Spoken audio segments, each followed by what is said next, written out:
Food গ্রেডগুলো বিক্রি করেন, এই রং যদি আপনি খেতে পারেন আপনাকে 10 থেকে অব্যাহতি দেওয়া হবে, আর যদি না পারেন তাহলে সর্বোচ্চ দণ্ড যেটি সেটি হবে। যদি সমস্যা হয় তাহলে আপনার সমস্যা হয়, আপনি ভাবছেন এত, একজন কাস্টমারের ক্ষেত্রে আপনি ভাবেন না কেন? হ্যাঁ দেখেন, এখন দেখেন এটা কি কালার বললেন? জর্দা কালার। এখন আপনি ধুয়ে ফেলেন, দেখবেন যে এখানে লেগে আছে, আর তুলতে পারবেন না। লোককে আপনি বলেছেন আছে, তারপরে হয়তো কোথাও থেকে শুনেছেন যে এখানে ভোক্তা অধিকারের অভিযান চলছে, তখন বলেছেন না ভাই আমি বিক্রি করি না। প্রথমে তো বলেছেন আছে, বিক্রি করতে চেয়েছেন, পরে আপনি অবগত হয়েছেন যে এখানে একটা মোবাইল টিম আছে, এই কারণে আপনি বলেছেন যে বিক্রি করেন না। কিন্তু সাধারণ মানুষের কাছে তো বিক্রি করবেন। এটা কি ফুড গ্রেডেড? Very good. তো আপনি যদি না জানেন এটা আপনি বিক্রি করছেন, এটা আমাদের মা বোনেরা কিনে নিয়ে যাচ্ছে, জর্দা বানাচ্ছে, বিভিন্ন খাবারে এটা ব্যবহার করছে।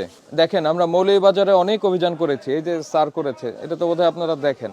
এই যে মৌলভীবাজারে যে আমরা অভিযান করেছি, ওখান থেকে যে রংটাকে আপনাদের জর্দা রং বলে বিক্রি করা হয়, সেটা সবই হচ্ছে ইন্ডাস্ট্রিয়াল ডাই। ও বাবা, 1.5 কেজির মতো আছে। 1 কেজি 70, 700 গ্রাম। 2 কেজি থাকে। 2 কেজির টিন কোনটা স্যার চিনছেন স্যার? ওইটাই ওইটাই টেক্সটাইল কালার। ওইটার মধ্যে লেখাই আছে টেক্সটাইল ইউজ অনলি। একটু পানি নিয়ে আসেন, পানি নিয়ে আসেন। টিনটা বের করেন, আমি দেখাই। টিনটা কই? টিন কোথায় ফেলে দিয়েছেন? আপনি এক কাজ করেন, এদিকে আসেন, আপনি হাত একটু পানিতে ভিজান। হ্যাঁ, 2 হাতে ভিজান, 2 হাতে ভিজান, 2 হাতে ভিজান। হ্যাঁ, 2 হাতে ভিজান, একটু ভালোভাবে ভিজান। হ্যাঁ, গুড। থামেন দেখি একটু। হ্যাঁ দেন, মিক্সিং করেন এখন। জাস্ট এখানে 1 কেজি 700 গ্রাম আছে। হ্যাঁ, ভালো করে মিশান, ভালো করে মিশান, ভালো করে মিশান। হ্যাঁ, ভালো করে মিশান। হ্যাঁ দেখেন, এখন দেখেন এটা কি কালার বললেন? জর্দা কালার। এখন আপনি ধুয়ে ফেলেন, দেখবেন যে এখানে লেগে আছে, আর তুলতে পারবেন না, কারণ যেহেতু টেক্সটাইল কালার ফলে আর উঠবে না। হাত কালার হচ্ছে, এখন ধুয়ে ফেলেন, আপনার হাত ধুয়ে চলে আসেন, যান। এই আপনার নাম কি ভাই?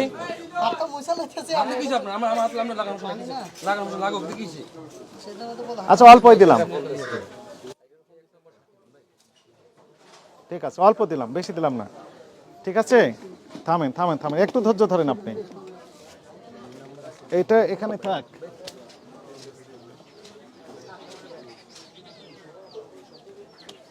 এই 1 গ্লাস শরবত রঙের, আপনি তো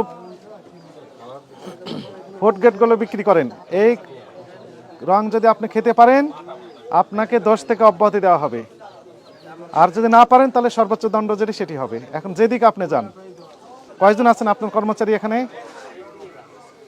মোট 3 জন আছেন। 3 গ্লাস করবো, এটা 3 জনকেই দেবো শেয়ারে। আর একটু পানি মিক্সিং করি। 2 জন, আর একটা গ্লাস আছে না? আর একটা গ্লাস নিয়ে আসেন, 3 জনকে দিই। আচ্ছা শুরু করেন, আপনি বড় যেহেতু সিনিয়র, আপনি এটা শুরু করেন। নেন, হাতে নেন, খান খান, আপনি খান, আপনি এটা নেন, হাতে নেন, হাতে নেন আগে। হ্যাঁ, কি প্রবলেম? হ্যাঁ বলেন বলেন। হ্যাঁ, মেডিকেলে আপনি রিজেক্ট হয়ে যাবে। হ্যাঁ, মেডিকেলে রিজেক্ট হয়ে গেলে কি হবে? কি হবে মেডিকেলে গেলে? কি হতে পারে? মানে যদি সমস্যা হয় তাহলে আপনার সমস্যা হয়, আপনি ভাবছেন এত, একজন কাস্টমারের ক্ষেত্রে আপনি ভাবেন না কেন? আপনি কি আপনি মালিক? আপনি এখানকার কর্মচারী।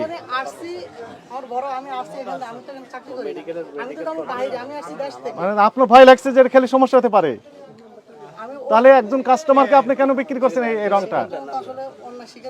স্বীকার করেছেন? আপনি এখন খান তাহলে। এটা ওখানে রাখেন, ওখানে রাখেন, এখানে পড়ে যাবে, অন্য খাবার নষ্ট হবে। আমাদেরকে বোঝানোর জন্য যেটা মানে করতেছে। না না, বোঝানোর জন্য না, আপনাকে খেতে হবে, এটা খান।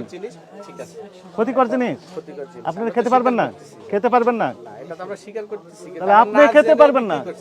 হ্যাঁ, যেটা আসলে বিক্রি করছি, কোটার গায়ে স্পষ্ট লেখা ছিল ইন্ডাস্ট্রিয়াল ইউজ। আমরা কখনো এটা দেখি না, কোটার গায়ে এটা লেখা আছে, আপনি দেখে শুনে এই কাজটি করেছেন এবং অতি গোপনে রেখে দিয়েছেন। যখনই স্যার শোনেন, পাই নাই, আমরা এটা অনেকদিন যাবতই এটা এইটা কিনে স্যার গোপনে পিছনে রেখে দিয়েছেন এবং গোপনে গোপনে বিক্রি করেন জর্দা কালার বলে। জর্দার কালার কই আসেন আসেন আসেন যদি আপনার ভিতর ট্রান্সপারেন্ট থাকতো তাহলে আসেন, আপনি দেখাই সামনে আমি রাখতেন, আপনাকে, আসেন। ফ্রন্টে রাখতেন। কে এটা রং তো কে রাখেননি। নিতে এসেছেন? আপনার এই দোকানটা বেসিক্যালি কি ধরনের দোকান বলেন তো? বিয়ের অনুষ্ঠান। খাবারের দোকান এটা, এটা তো রঙের দোকান না, তাই না? এই যে বিভিন্ন রকম মশলা থেকে শুরু করে বিক্রি করেন এগুলো তো, তাই না? এগুলো এখানে টেক্সটাইল কালার, কাপড়ের ব্যবহৃত রং থাকবে কেন বলেন? টেক্সটাইল কালার যে হয় আমার ঠিক আছে, আচ্ছা, প্রাথমিকভাবে শুনেন, প্রাথমিকভাবে এই অপরাধে যেহেতু আপনি দোষ স্বীকার করছেন, আপনাকে জাস্ট 1 লক্ষ টাকা জরিমানা আরোপ করা হলো এবং সতর্ক করা হলো যদি এই কাজ আবার করেন আপনার নামে রেগুলার মামলা দায়ের করা হবে।